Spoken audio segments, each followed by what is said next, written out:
नमस्कार साथियों, जय भीम। अम्बेडकर नामा के 9th एपिसोड में आप सबका स्वागत है। और आज हम बात करेंगे प्रथम गोलमेज सम्मेलन की, फर्स्ट राउंड टेबल कॉन्फ्रेंस की। लेकिन उसके पहले आप सबका शुक्रिया और विशेष रूप से नेशनल दस्तक और शंभू कुमार सिंह जो उनके संपादक हैं, उनका शुक्रिया, क्योंकि उन्होंने आज मेरे बारे में, इस चैनल के बारे में, लाल की क्लास के बारे में उन्होंने एक स्टोरी बनाई है, जिसकी वजह से हम ज़्यादा से ज़्यादा लोगों के पास पहुंच पा रहे हैं। इसलिए आप सबका शुक्रिया, और जितने लोग इस कार्यक्रम को देख रहे हैं, शेयर कर रहे हैं, सबका साधुवाद, धन्यवाद। और इसी तरह से ज़्यादा शेयर करते रहें। इसका कारण यह है कि हमारे पास सीमित संसाधन है और हमारी ताकत आप लोग ही हैं। एक तरफ जहां हुकूमत की ओर से सरकारी कार्यक्रम रामायण और महाभारत चल रहे हैं, जिनको सैकड़ों संस्थाओं का समर्थन प्राप्त है, वहीं हम अपने सीमित संसाधन से, आपके सहयोग से जो पढ़ रहे हैं वो आपके बीच रख रहे हैं, साझा कर रहे हैं। इसलिए ज़्यादा से ज़्यादा इसको साझा करें, ज़्यादा से ज़्यादा लोगों के बीच पहुंचाएं कि वाकई अंबेडकर साहब ने क्या कहा था, क्या बोला था, क्या घटनाएं हुई थी। इसमें मैं पढ़ के रेफरेंस के साथ, पेज नंबर के साथ आपके बीच रख रहा हूं। दूसरी बात, मैं आपसे क्षमा भी मांगना चाहता हूं। उसका कारण यह है कि यूट्यूब पे जितने साथी कमेंट्स कर रहे हैं, सब लोगों को मैं जवाब नहीं दे पाता हूं। इसका कारण यह है कि मैं दिन भर में 2 एपिसोड बना पाता हूं, और एक एपिसोड बनाने में यकीन मानिए कम से कम 5 घंटे 6 घंटे लगते हैं, क्योंकि वो अंग्रेजी किताब पढ़ना, उसको अनुवाद करना, और फिर कम्युनिकेटिव लैंग्वेज में, है ना, बातचीत की भाषा में, बोलचाल की भाषा में, जिससे कि आम लोग आसानी से समझ सके, उसको आपके बीच लाना एक दुष्कर, एक कठिन काम है। इसलिए इसमें वक्त लगता है, और पूरे समझिए सुबह 5 बजे से लेकर शाम तक 2 ही एपिसोड बन पाते हैं। तो इसलिए मैं सब साथियों का कमेंट नहीं कर पाता। तो इसके लिए अन्यथा लेने की ज़रूरत नहीं है। लगातार देखते रहें, बने रहें, और ज़्यादा से ज़्यादा शेयर करें, सब्सक्राइब करें, जिससे कि हम अपनी बात ज़्यादा से ज़्यादा लोगों तक पहुंचा सकें। बहरहाल, तो first round table conference London में 1930 में हुई थी। और जैसा कि पिछले एपिसोड में मैंने बताया था, अब तक ये 9th है, और इसके पहले 8 एपिसोड और बना चुका हूं। तो आप उसको जाकर पिछले वीडियोस को आप देख सकते हैं कि साइमन कमीशन आया था, और साइमन कमीशन का कांग्रेस पार्टी ने और भारत के तमाम राजनीतिक दलों ने व्यापक विरोध किया था। साइमन कमीशन के सामने अंबेडकर साहब का साक्षात्कार और लिखित मेमोरेंडम भी दिया गया था। तो वो तो उसकी चर्चा हम कर चुके हैं। तो साइमन कमीशन ने 1930 में अपना रिपोर्ट उसने सबमिट किया ब्रिटिश हुकूमत को, और इस रिपोर्ट में उन्होंने बताया कि जो स्वराज संविधान बना था मोतीलाल नेहरू की अध्यक्षता में, जिसकी चर्चा हम कर चुके हैं, वो उसको अस्वीकार कर दिया, और इसके जगह उन्होंने सेपरेट इलेक्टोरेट, पृथक निर्वाचन क्षेत्र की अनुशंसा की। साइमन कमीशन में कहा गया कि जो स्वराज संविधान है, जो कांग्रेस द्वारा निर्मित, वो सहमतियों पे आधारित संविधान नहीं है। तो ये रिजेक्शन के साथ आगामी राजनीतिक संविधान के लिए ब्रिटिश हुकूमत ने लंदन में राउंड टेबल कॉन्फ्रेंस करने का निर्णय लिया। सो इतिहास में के इस मोड़ पे यह बहुत ही जरूरी था, आवश्यक था कि जो डिप्रेस क्लास के लोग हैं वो असर्ट करें, दबाव बनाएं, जिससे कि देश के भावी संविधान में उनके अधिकारों की रक्षा हो सके, उनके अधिकार सुनिश्चित हो सके। तो इसी को ध्यान में रखते हुए डॉक्टर अंबेडकर की अध्यक्षता में 8-9 अगस्त 1930 को नागपुर में डिप्रेस क्लासेस एसोसिएशन का, all India depress classes association का सम्मेलन हुआ, सभा हुई, जिसकी अध्यक्षता डॉक्टर अंबेडकर कर रहे थे। इस सम्मेलन में डॉक्टर अंबेडकर ने जो बात कही, वो प्रमुख बात यह है कि उन्होंने कहा कि ब्रिटिश साम्राज्यवाद और जो विश्व का जो घटनाक्रम है, इस संदर्भ में भारतीय समस्याओं को समझना है, और साथ साथ संवैधानिक जो संविधान बनेगी उसमें डिप्रेस क्लासेस के हितों की रक्षा कैसे की जाए, इसकी भी चर्चा हमें करनी है। ये 2 प्रमुख बातें उन्होंने कही। दूसरी तरफ भारत में भी जो आज़ादी की लड़ाई है, आंदोलन, वो जोर पकड़ रहा था। तो भारतीय जनता की मांगों को ध्यान में रखते हुए और संभावित संविधान कैसा हो, इसको ध्यान में रखते हुए भारतीय प्रतिनिधियों, ब्रिटिश सरकार के प्रतिनिधि और ब्रिटेन में जो पॉलिटिकल पार्टीज है उनके प्रतिनिधियों को मिलाकर राउंड टेबल कॉन्फ्रेंस की शुरुआत की गई। और आपको यहां मैं बता दूं कि ये जब साइमन कमीशन जब आया था उसी समय इस बात की चर्चा हुई थी कि जब साइमन कमीशन वहां के ब्रिटिश हुकूमत ने और एम्परर सम्राट ने कहा था कि साइमन कमीशन जब रिपोर्ट अपना सबमिट करेगा तो उनके अध्यक्षता उसके आधार पर लंदन में सभी प्रतिनिधियों के साथ एक राउंड टेबल कॉन्फ्रेंस होगा। ये बात पहले ही हो चुकी थी। खैर, राउंड टेबल कॉन्फ्रेंस शुरू हुआ लंदन में।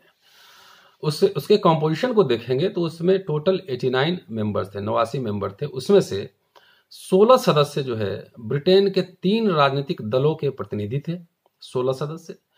53 सदस्य जो थे 53 वो थे इंडियन भारतीय प्रतिनिधि थे। और यहां याद रखिएगा कि कांग्रेस इस सम्मेलन में शामिल नहीं हुई थी, कांग्रेस ने बाइकआउट किया था, इसलिए कांग्रेस का कोई प्रतिनिधि वहां पे नहीं था।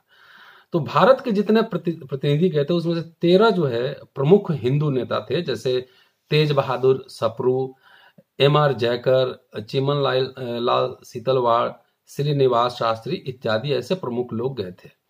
जो मुस्लिम नेता में थे उसमें से प्रमुख जो लोग थे वो थे एच खान, आगा खान, सर मोहम्मद सफी, मोहम्मद अली जिन्ना और फजहुल हक, ये मुस्लिम नेता थे।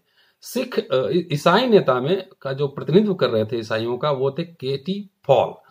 और हिंदू महासभा का प्रतिनिधित्व कर रहे थे बी.एस. मुंजे, जो मुंजे की चर्चा हम पिछले एपिसोड में कर चुके हैं। मुंजे और राजा जो समझौता हुआ था ज्वाइंट इलेक्टोरेट को लेकर, उसको पिछले एपिसोड में उसकी चर्चा हम कर चुके हैं। जो सिख समुदाय के प्रतिनिधि थे वो थे सरदार उज्जवल सिंह। और रजवारों की ओर से जो रजवाड़े थे उनकी तरफ से अलवर, बड़ौदा, भोपाल, बीकानेर, कश्मीर और पटियाला के राजा, पटियाला के महाराज सब उसमें शामिल हुए थे। जो ब्रिटिश इंडियन स्टेट्स थे उनका प्रतिनिधित्व कर रहे थे सी.पी. रामास्वामी अय्यर और मिर्जा इस्माइल। तो ये थे खास लोग जो प्रतिनिधित्व कर रहे थे। जो डिप्रेस क्लास की ओर से, जो अनटचेबल्स की ओर से जो प्रतिनिधित्व कर रहे थे वो कर रहे थे डॉक्टर अंबेडकर और बहादुर श्रीनिवासन। ये 2 व्यक्ति डिप्रेस क्लासेस को रिप्रेजेंट कर रहे थे। तो वायसराय की तरफ से डॉक्टर अंबेडकर को 6 सितंबर 1930 को राउंड टेबल में आने का न्योता मिला था। और इसी न्योता के आधार पे अंबेडकर साहब श्रीनिवासन के साथ इंग्लैंड गए थे। तो यह सम्मेलन निश्चित रूप से भारत के इतिहास में, भारत और ब्रिटेन दोनों के इतिहास में एक बड़ी घटना थी निश्चित रूप से। लेकिन जो अस्पृश्य थे, जो अछूत थे, जो डिप्रेस क्लास के लोग थे, उनके लिए यह युगांतरकारी घटना थी क्योंकि भारत के भावी संविधान के निर्माण में अन्य समूहों, अन्य प्रतिनिधियों, अन्य राजनीतिक दलों की तरह पहली बार डिप्रेस क्लास के प्रतिनिधियों को समानता के आधार पर उसमें शामिल किया गया था। और आपको यहाँ याद रखना चाहिए कि 2000 साल के इतिहास में पहली बार ऐसा हुआ था जिस समय अछूतों की आवाज सुनी जा रही थी, समझी जा रही थी और उनको एक इक्वल फुटिंग पे उनको मौका दिया जा रहा था। इसलिए इसको कह सकते हैं कि वर्ल्ड टर्न्ड अपसाइड डाउन, टॉपसी टर्वी, की दुनिया मतलब उलट पुलट हो गया, उस तरह की घटना के रूप में इसको देखा जा सकता है। खैर, 4 अक्टूबर 1930 को डॉक्टर अंबेडकर श्रीनिवासन के साथ इंग्लैंड के लिए प्रस्थान करते हैं मुंबई से। और उस समय के जो हालात हैं, अगर पिछले 1-8 वर्ष का देखेंगे हालात, तो बहुत ही टेंस्ड माहौल था क्योंकि कांग्रेस और कई राजनीतिक दल साइमन कमीशन का विरोध कर रहे थे, राउंड टेबल कॉन्फ्रेंस का उन्होंने बाइकआउट किया था। तो बहुत ही टेंस्ड माहौल था। और जो लोग इस सम्मेलन में शामिल होने के लिए जा रहे थे और चाहे भारतीय समस्याओं का समाधान करना चाह रहे थे, उनको एक तरह से गाली दिया जा रहा था, उनके खिलाफ घृणा का माहौल बनाया जा रहा। तो कुल मिलाजुलाकर भारत के अंदर उस समय स्थिति बहुत ही टेंस्ड सिचुएशन था, तनावपूर्ण था। तो अंबेडकर इस बात को लेकर बहुत चिंतित थे, इसलिए उन्होंने 8/10/1930 को एडन से अपने सबसे खास आदमी और अपने सचिव शिव तारकर साहब को उन्होंने चिट्ठी लिखा, जिसमें उन्होंने कहा कि आप वहां पे अपना ध्यान रखेंगे, अपने लोगों का ध्यान रखेंगे और साथ साथ जो अपना ऑफिस है उसका भी ख्याल रखेंगे, उसको बंद करके रखेंगे। तो उनका ध्यान इधर भी लगा हुआ होता था, बिकॉज टेंशन की वजह से, आंतरिक तनाव की वजह से। खैर, इंग्लैंड का अराइवल, वहां पे आगमन होता है अंबेडकर साहब का, तमाम डेलीगेट्स का। तो आगमन पे उन्होंने पाया, वहां पे जो लोकल पॉलिटिकल सिचुएशन था, जो माहौल था, वहां पे उन्होंने पाया कि डिप्रेस क्लास की समस्या को लेकर ब्रिटेन में बहुत ही सिंपैथेटिक माहौल है, बहुत ही सहानुभूति पूर्वक माहौल है। इसलिए वहां पहुंचते ही अंबेडकर ने जो ब्रिटेन के प्रमुख दलों के जो नेता थे, जो उनके पॉलिटिकल बॉसेस थे, उनसे मिलना शुरू किया, उनसे राय मशवरा विचार विमर्श करना शुरू किया। तो ये वहां चल रहा था, लेकिन उनका ध्यान भारत की ओर था कि भारत में उस समय जो चावदार तालाब आंदोलन चल रहा था, और वो आंदोलन वो कोर्ट में जा चुका था, तो उनका उस पर भी था। और मुंबई लेजिस्लेटिव काउंसिल में कुछ लोग का नॉमिनेशन होना था। तो इन दोनों मुद्दों को लेकर अंबेडकर का ध्यान भारत के तरफ भी था, जिसकी सूचना वो तार के द्वारा लेते देते रहते थे। सो बहरहाल इन सब घटनाओं के बीच the curtain was raised on 12th of November 1930। इस पूरे जो पर्दा उठता है, जो उद्घाटन का पर्दा उठता है, वो 12 नवंबर 1930 को उठता है। और जब उद्घाटन जिस दिन इस कार्यक्रम का हो रहा है, उसको आप इमेजिन कीजिए, कल्पना कीजिए कि ब्रिटेन में क्या कौतूहल हलचल था, और लोगों में काफी उत्सुकता थी। और वेन्यू जहां पे था, उद्घाटन का वेन्यू था, वहां पे हजारों की संख्या में लोग उपस्थित थे ये देखने के लिए कि आखिर ये हो क्या रहा है भारत की समस्या को लेकर, और खास तौर से डिप्रेस क्लास अछूतों की समस्या को लेकर। बहरहाल ब्रिटिश सम्राट ने उद्घाटन भाषण दिया। उन्होंने कहा कि भारत में हमने कई बार सम्मेलनों का आयोजन किया है, कि भारत में ब्रिटिश हुकूमत ने भारत की भूमि पे कई बार कई सम्मेलनों का आयोजन किया है, लेकिन यह ऐतिहासिक क्षण है कि जहां पे हम लोग इंग्लैंड में विभिन्न राजनीतिक दल के प्रतिनिधि, भारत के प्रतिनिधि, तमाम लोग मिल रहे हैं, और यह ऐतिहासिक क्षण है, और आप में से कई लोगों का नाम इतिहास में दर्ज होगा। ये आज आप याद करिए कि आज हम उस पर चर्चा कर रहे हैं, उन विषयों पे चर्चा कर रहे हैं, उन व्यक्तियों पे चर्चा कर रहे हैं जो 89 मेंबर्स उसमें शामिल हो रहे हैं। तो वाकई वो एक ऐतिहासिक घटना थी। सम्राट के चले जाने के बाद, उद्घाटन भाषण के बाद, सर्वसम्मति से रैमसे मैकडोनाल्ड को राउंड टेबल कॉन्फ्रेंस का अध्यक्ष चुना गया। फर्स्ट राउंड टेबल कॉन्फ्रेंस के अध्यक्ष को चुना गया रैमसे मैकडोनाल्ड। रैमसे मैकडोनाल्ड वहां लेबर पार्टी के सदस्य थे, और वो ऑथर भी थे, वो लेखक भी थे। उन्होंने एक किताब लिखी थी, द गवर्नमेंट ऑफ इंडिया। तो वो लेखक भी थे और राजनीतिक नेता भी थे। उन्होंने कहा कि अपने अध्यक्षीय भाषण में, जो नटशेल में, जो सारांश में आपको बताने की कोशिश कर रहा हूं, उन्होंने कहा कि ब्रिटेन भारत की समस्याओं के समाधान के लिए कटिबद्ध है, इसलिए हम लोग इतिहास के एक नए मोड़ पर खड़े हैं, कि ब्रिटेन भारत की समस्याओं के समाधान करने के लिए कटिबद्ध है, और हम इतिहास के एक नए मोड़ पे खड़े हैं, एक नए इतिहास का निर्माण करने जा रहे हैं। यहां पे एक बात आप सबको ध्यान रखने की जरूरत है, और मुझे भी, कि जो राउंड टेबल कॉन्फ्रेंस था वो कॉन्स्टिट्यूएंट असेंबली नहीं थी, कोई संविधान बनाने की सभा नहीं थी कि जिसमें कोई वोट के द्वारा निर्णय होना था, कुछ भी नहीं था। ये सिर्फ भारतीय प्रतिनिधियों, ब्रिटिश राजनीतिक दलों के प्रतिनिधियों, रजवाड़ों की सभा थी, जिसमें राय मशवरा होना था कि भारत का भावी संविधान कैसा बनेगा। ये इंपॉर्टेंट यहाँ पे बात है कि ये कोई कॉन्स्टिट्यूएंट असेंबली नहीं थी, तो ये चर्चा करना ये ज्यादा इंपॉर्टेंट था। खैर, उद्घाटन भाषण के बाद जो वेन्यू है वो बदलकर सेंट जेम्स पैलेस लाया गया, और 17 नवंबर 1930 से लेकर 21 नवंबर 1930 तक, मतलब 17, 18, 19, 20, 5 दिनों तक यहाँ पे गंभीर चिंतन मनन और चर्चा हुई। और इस चर्चा में जो देखेंगे, इस बहस में जो इंपॉर्टेंट जो स्पीकर्स थे, सप्रू थे, जयकर थे, मुंजे थे, जिन्ना थे, बीकानेर के महाराज का भाषण हुआ, फिर डॉक्टर अंबेडकर का भाषण हुआ। तो बहुत ही प्रभावशाली वक्ता लोग थे और बहुत जबरदस्त तरीके से इन्होंने सारी समस्याओं पे अपनी बात रखी। जिन नेताओं ने, हम बाद में डॉक्टर अंबेडकर पे आएंगे, लेकिन जिन प्रमुख नेताओं ने जो महत्वपूर्ण बातें वहां पे रखी, उसमें से कुछ सारांश में आपके साथ मैं साझा करना चाहता हूं। उसमें सबसे महत्वपूर्ण भाषण था वो सप्रू साहब का था।